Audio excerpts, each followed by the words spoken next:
Hello there, everyone, and welcome to this latest ranking video. So you hear me, as you hear, I'm sort of slightly under the weather, but nonetheless, it will not stop me from providing some rankings and thoughts and critical perspectives on a bunch of films. And this time, we're having a look at the films in the Conjuring franchise. So I'm recording this in October of 2025. We've just seen last month the release of the last Conjuring film, and supposedly this is sort of the wrap up of this sort of era, this part of the Conjuring franchise. And so I'm going to have a look at the 10 films, well, the 9 films and then one that's loosely attached, that make up the franchise. And we're going to have a look and we are going to essentially rank them. You see the ranks here. This is what I found on Tier Maker, and I will share the this particular link um, in the description for this video. So yes, I'm just going to rank away. I'll offer a few thoughts on each film and sort of see where I would rank them. We're going to go in chronological order with the film's release, and I will give the sort of a risk of spoilers. But before I sort of properly dig into each film, I'm going to offer a sort of a tiny plot summary, so you have a chance to duck out if you want. So with that, let us begin, and we begin where it all kicked off, 2013, The Conjuring. So this was our first introduction to Ed and Lorraine Warren, as played by Patrick Wilson and Vera Farmiga, who in this film head to the farmhouse, a farmhouse, and investigate the appearance of a witch, essentially. And this witch, this demon Bathsheba, who's haunting a family, haunting the family of the parents. Um, this was the first Conjuring film, and this was a smash hit when this came out. It's absolutely, the reviews were positive. James Wan's direction was praised, really praised. The performances by Wilson and Farmiga was praised. It's one of the most profitable horror films ever made. It's grossed something like um 1,500 times its budget. Like it's a really smash hit, and it's really effectively well made. It's a proper haunted house film with some excellently crafted scares. And whatever you say about James Wan, he is a man who is a master of crafting some beautiful, fantastic scares. And there are some sequences in this that are harrowing, really harrowing, including sort of ghosts appearing behind Lorraine as she has visions under the tree that you see in the poster. The famous fight and clap sequence, which when I saw it in a Pat Theatre, really made everyone jump. Um, I think really, if we're going to be honest, The Conjuring was a smash hit. It's a really well-made horror film. It's really effective, really tense, really scary. Um, I think we have to put it in the top tier. There's no argument really otherwise. Um, this is not my pick for the best film in the franchise. We're going to get to that. But this is where it all started. This really set the groundwork, and it set the groundwork strong. It really did. I think you can watch it now, and it is still really, really very effective. And it's really well crafted. And all the films with which one is involved in the franchise have that real degree of craftsmanship. The film also introduced us to the character of Annabelle, the doll, and that leads us on to the second film. So this is 2014, the film simply entitled Annabelle, which is sort of a spin-off, which is sort of essentially about um, sort of the haunting of the doll and how the doll wound up in the possession of the Warrens. So a little bit of backstory. So the doll, um, there is a couple that are expecting a child, and they've inherited a doll. Um, After sort of there are two devil worshippers who sort of break into the home, they are killed, and then the spirits sort of remain in the house. Uh, it's broadly accepted that Annabelle was a massive step down from The Conjuring, um, and that is something that I would very much agree with. So directed by John R. Leonetti, James Wan was involved as producer.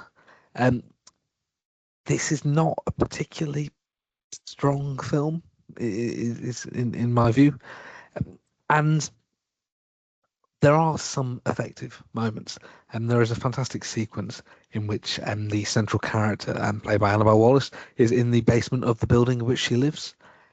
She the lights start to go out around, but she has to sort of walk through the basement in order to get out. And that is quite a tense, good sequence. But broadly speaking, the scares here aren't particularly strong. This is not a particularly engaging film, and it really doesn't hold attention that well. Um, the studio had not yet really at this point figured out how to capitalize on Annabelle. Um, and so there's some sort of generic monster things that don't quite work very well. They're not that scary. And the human element is not particularly engaging either. It's a bit of a, it sort of hits the marks, as it were, but it's a bit of a bland film that doesn't land particularly well. Um, I'm of the view, really, this is sort of one of the worst films of the franchise. Um, the question is, where do I put it? I'm going to put it in this rank here at the moment. We might revisit this, but that's where I'm going to put it for the moment. Annabelle doesn't really land particularly, and it's a shame, really, that The Conjuring was followed by a film that was effectively quite a dud, I would say. And then when you see what it's sandwiched between them, this leads us on to The Conjuring 2, 2016. So James Wan returns as director, and Farmiga Wilson are both back as the Warrens.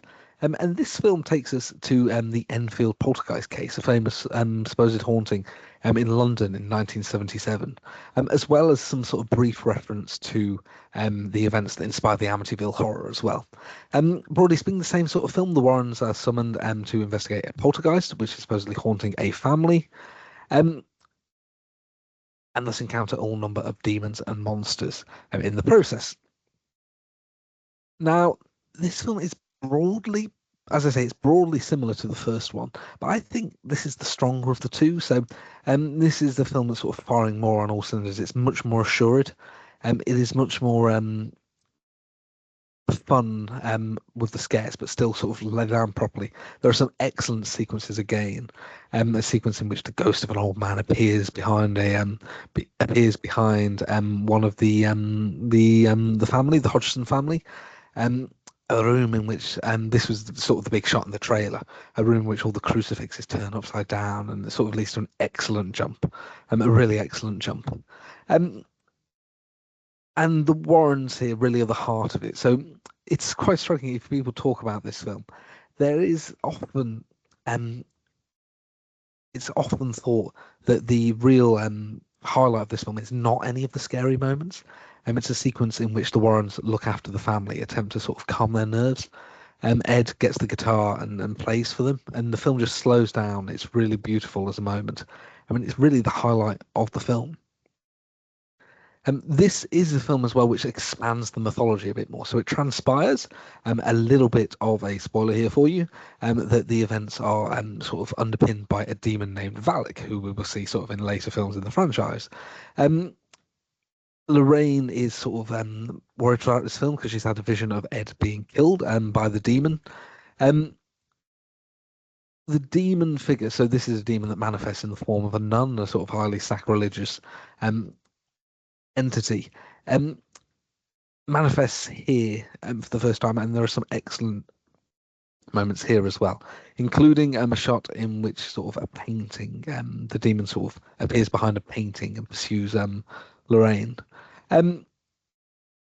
This is really sort of, I think this is one of the best films of the franchise. Again, I'm going to put it up in the True Believer. I'm going to put it up ahead of the original two. There are some things here I don't like. The figure of the crooked man is a bit sort of too daft, a bit too CGI. But really, this is a great horror film with a lot of heart, as well as scares that are sort of scary and jumpy.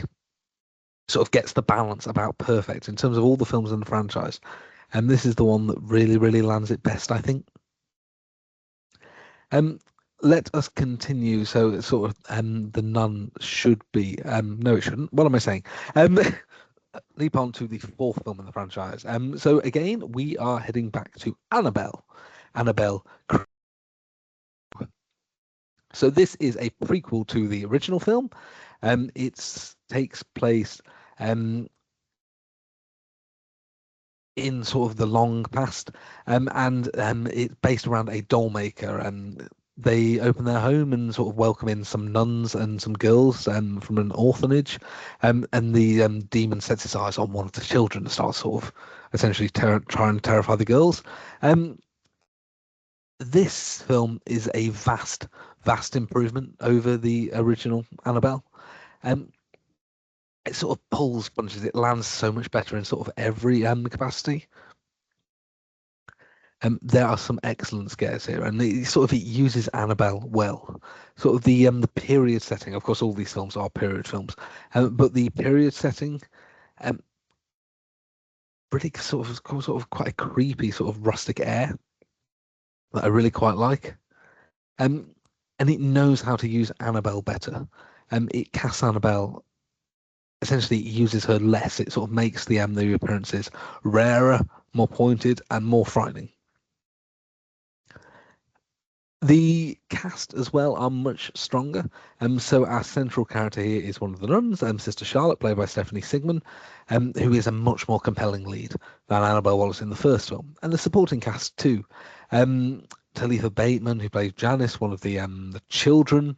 Lulu Wilson, who's one of the children. Anthony LaPaglia, who is the doll maker. Miranda Otto as his wife. It's a much stronger showing, really, all around. I think this one it really lands, and the crafting of some of the sequences, Sister Charlotte trying to throw the doll into a well, the doll sort of being in a haunted cupboard, and these things work much better. Um, this this film understands Annabelle better than the original does. It has much more effective scares and it has a much stronger cast. And so all in all, really, again, this I'm yeah, no, I'm thinking do I want to put it up there? Do I want to put it up there?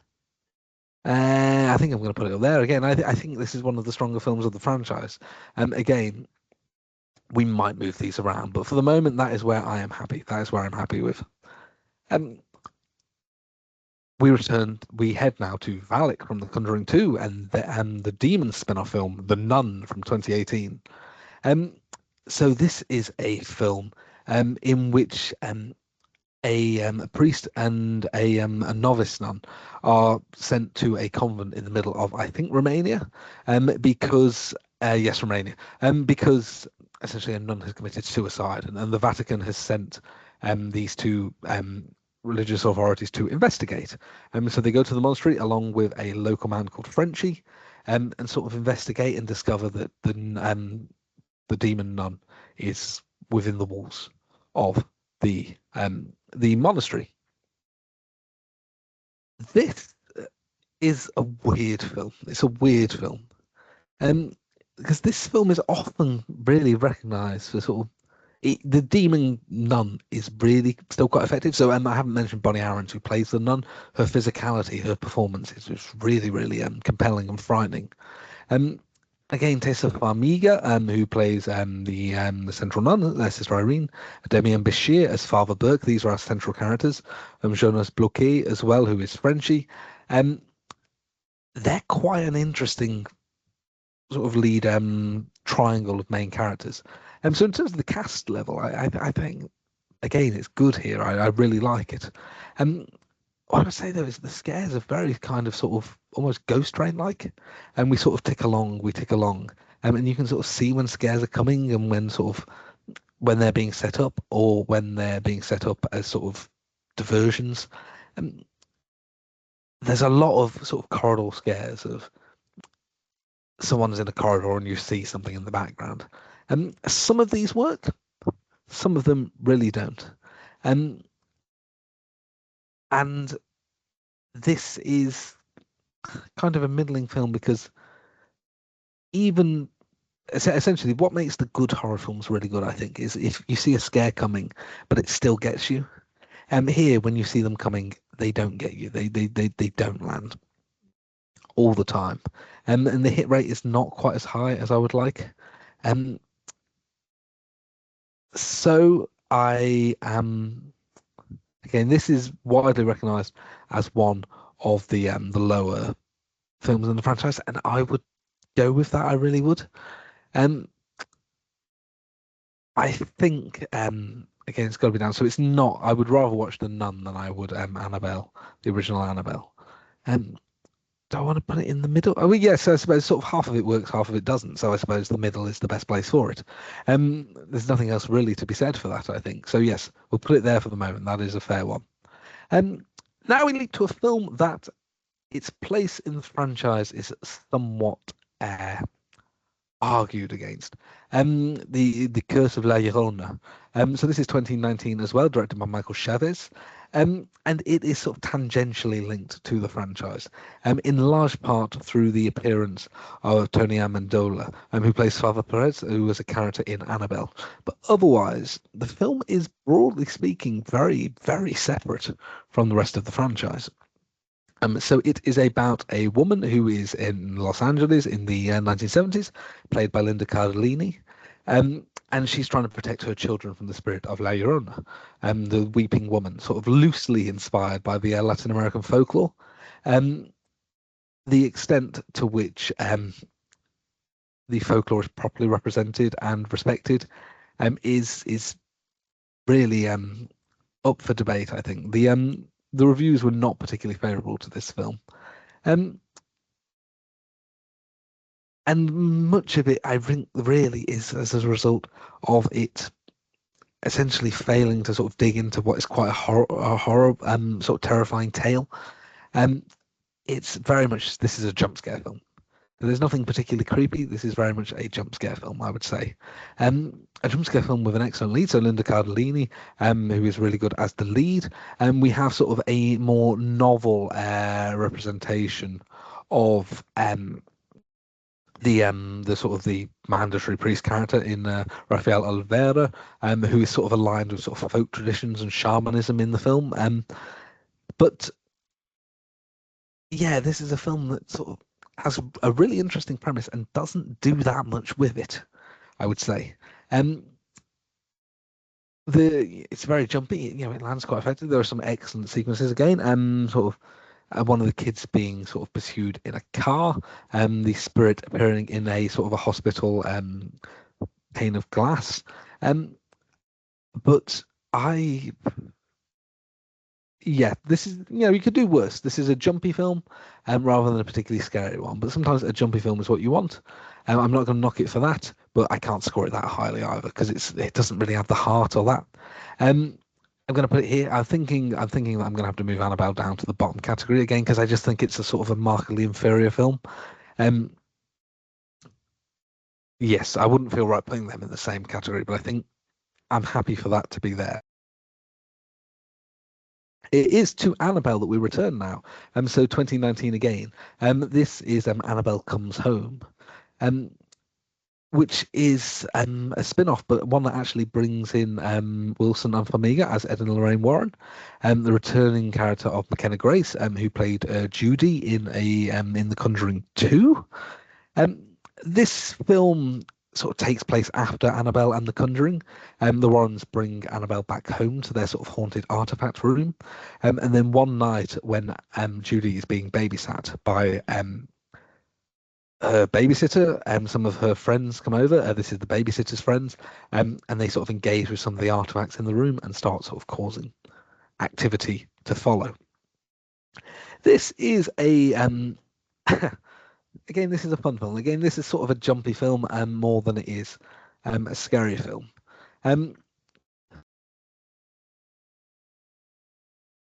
Sorry, just muting my microphone there for a sneeze.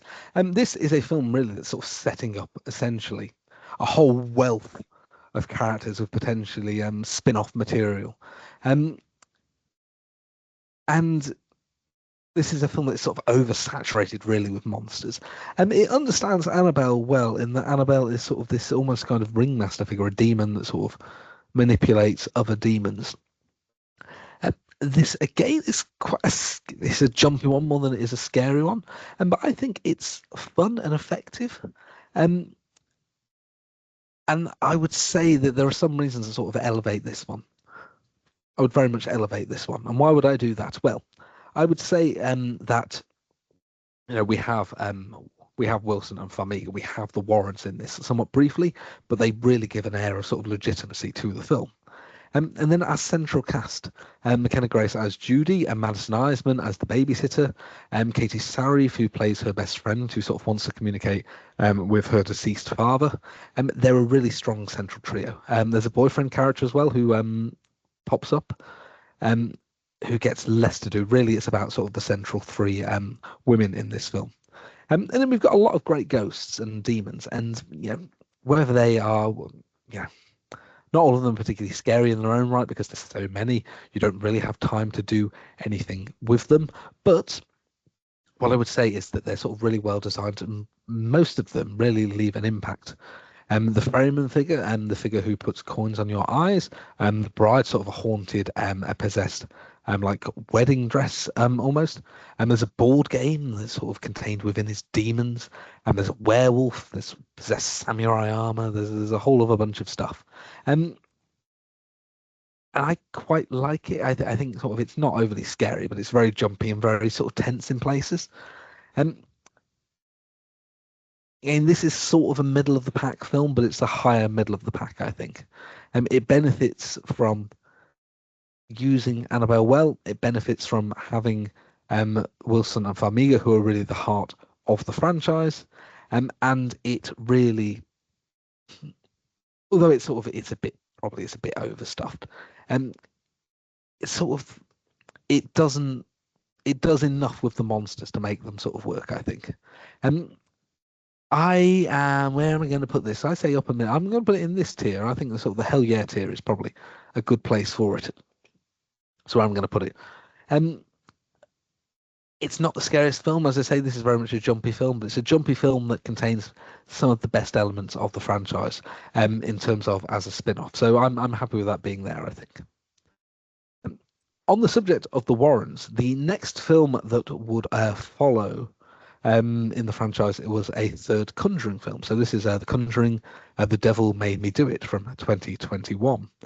So this is not a haunted house film. Rather, this is based on the case of Arnie Johnson, who killed his landlord, and then essentially claimed that he was possessed, that sort of the devil made. He wasn't responsible for his actions because he was possessed. This is an interesting film because it's the only one really that eschews that formula of Conjuring films being haunted house movies. And it's not entirely successful, I would say. And so again, positives. We have Farmiga, we have Wilson. And there's a lot more in here about their relationship again. This is something that's really been sort of a big plus point, is the way that the films dig more and more into the couple's relationship, and they wisely understood that the Warrens were the heart of the franchise, and so really dedicated more to that.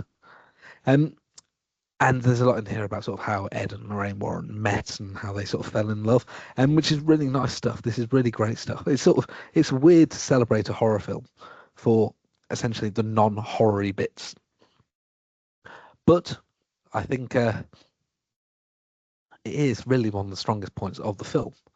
And it needs to be because here, by not having sort of that sort of the haunted house elements, the film doesn't work quite as well as the first two.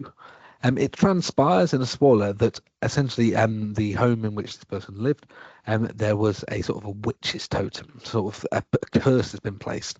And that the demon of the film is an occultist who's essentially sort of manipulating events. It's a novel approach. It's one that really hurts, I think. It sort of really impacts on the realism. It's the realism. It really impacts on this sort of sense of this is meant to be ostensibly real stuff that we're watching. And then when some of the demons that we witness, there one of them is sort of the corpse of a body that has come back to life. It sort of stretches credibility a bit too much. And the earlier films, I mean, all the films are ostensibly based on real events, but this one is, of all the Conjuring films, the one that feels least like it, I would say. And when you see where we go in number 4, that's sort of that's not a bar, I think. Some sequences really work, but I think without that real sense of the threat, without that real sense of the villain. Um, this one doesn't hold together as well as the others. And I say that in relation to the two we've already seen and the one that's yet to come. Um, it's not a bad film. Again, it's very effective, and really, Farmiga Wilson, just by having them, it sort of really bumps you up the the rankings, I think. So I can't place it in top tier because it's not a top tier film. I place it in the hell yeah tier, and so it's second tier, sort of good, not great, but good. It does the job, um, and it still works really, really well, I think. Two more to go. Well, let's leap ahead to 2023, and with a sequel to The Nun.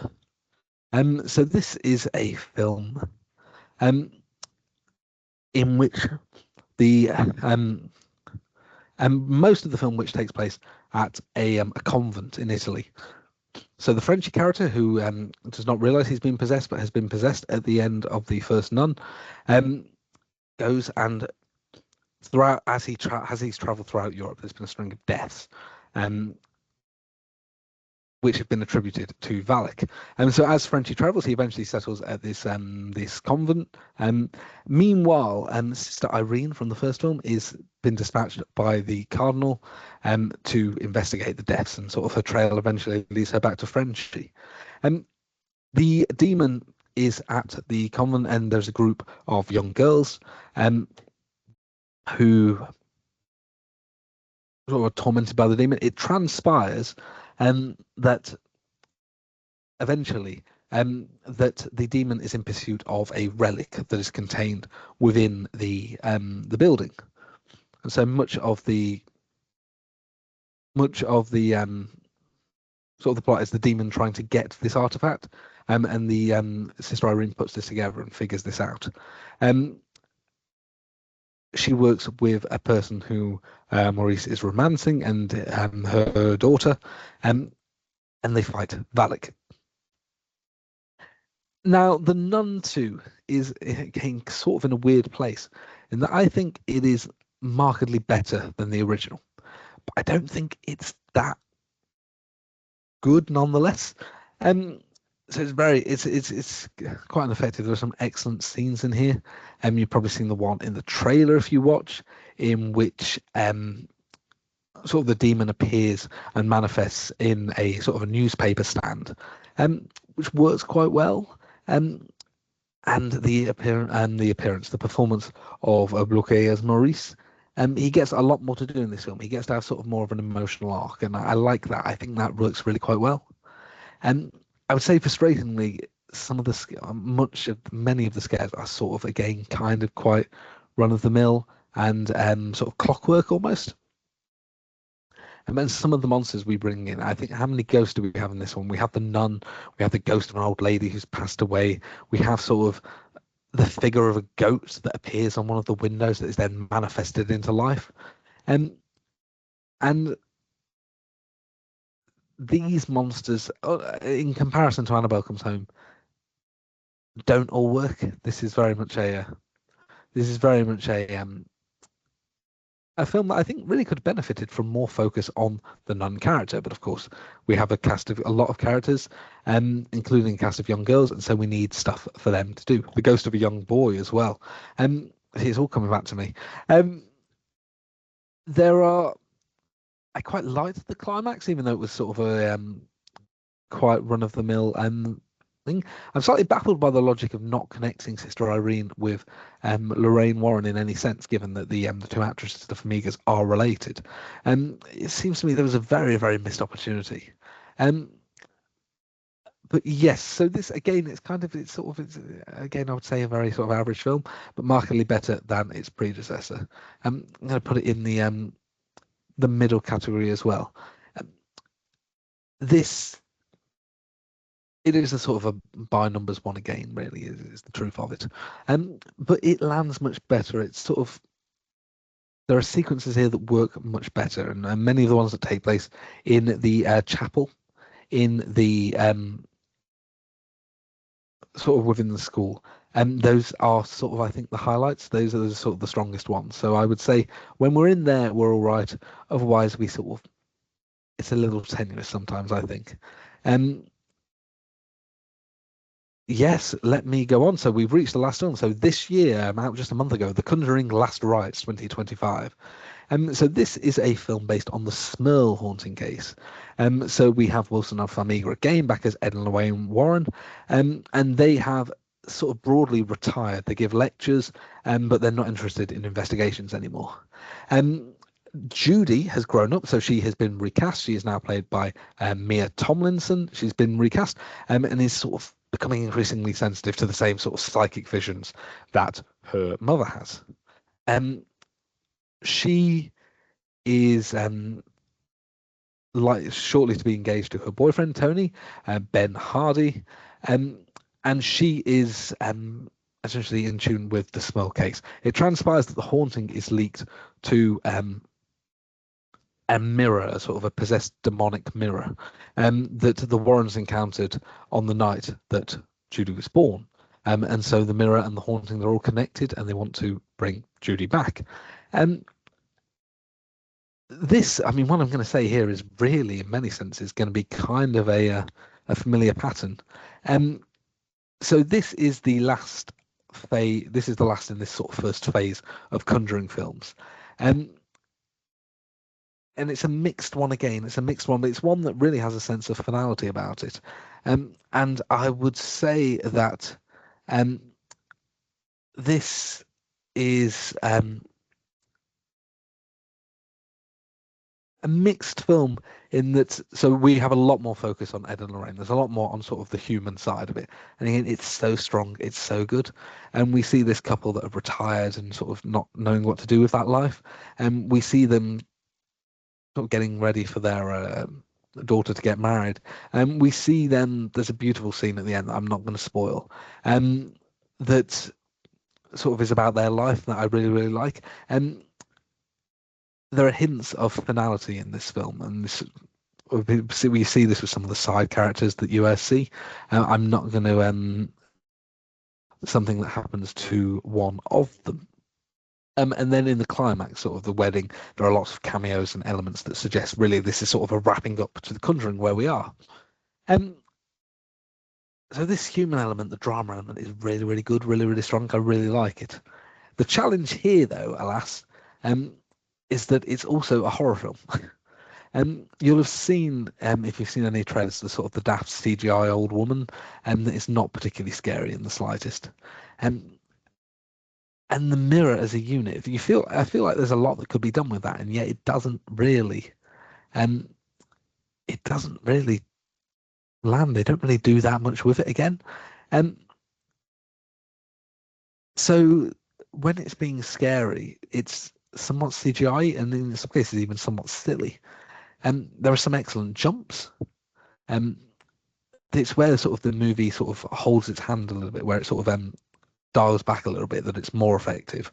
A sort of just silhouette of a woman long in the distance in sort of a mirror room, for example, or a hand appearing on a shoulder in a restaurant. Those elements are really where the movie is most effective. But we have sort of a ludicrous CGI climax that is certainly exciting, but it's not particularly frightening. So it's a question of how do I rank it? Sort of what do I value as more important here? Um, and I'm thinking really, what is this film meant to be? It's meant to be sort of a cap off to the Warrens, a story. It's meant to be really sort of playing with the couple, I think. And on that note, I think I'm going to rank it sort of towards the top. I'm going to pop it in these tier. I'm thinking I might bump the third film down slightly. Um, yes, I think this is fair. Because this is a film really about the Warrens first and foremost. This is a demon, a monster that is interested in the Warrens. So the Warrens are at the heart of this, and that is where I'm gonna rank it. I think. I would have liked it to be scary. The sort of the mirror is not particularly scary, and there's sort of and the sort of climactic sequence. It's sort of there are elements where it's so CGI it doesn't quite work. But many elements it does, as is the case with all the Conjuring films. Um, So I think this is my ranking for the Conjuring films. Um, am I being too generous here with some? Um, I'm wondering if I want to move. I'm looking at my top line. I'm wondering if I want to move Annabelle Creation down as well. I'm wondering if that's sort of appropriate. Can I say there are three sort of top tier Conjuring films? I think I can. I think I can. Yeah. I think I'm happy with that. I'm broadly happy with that. And I would love to know your thoughts on this. If you've seen all the films, what do you think of them? Where do you sit on the franchise? Have I got this wrong? Have I got this right? Where am I incorrect? Please do leave a comment down below. Um, I would love to hear your thoughts on this because these are some of the most popular and most sort of discussed films, horror films of the 21st century. So I'd love to hear people's views on them. But as far as I'm concerned, this is my ranking for the Conjuring franchise as we are at the end of 2025. Um, Make sure to comment and make sure to like, make sure to subscribe. Thank you very much for watching and sticking with me as I run through the Conjuring franchise. I will look forward to seeing you in the next one.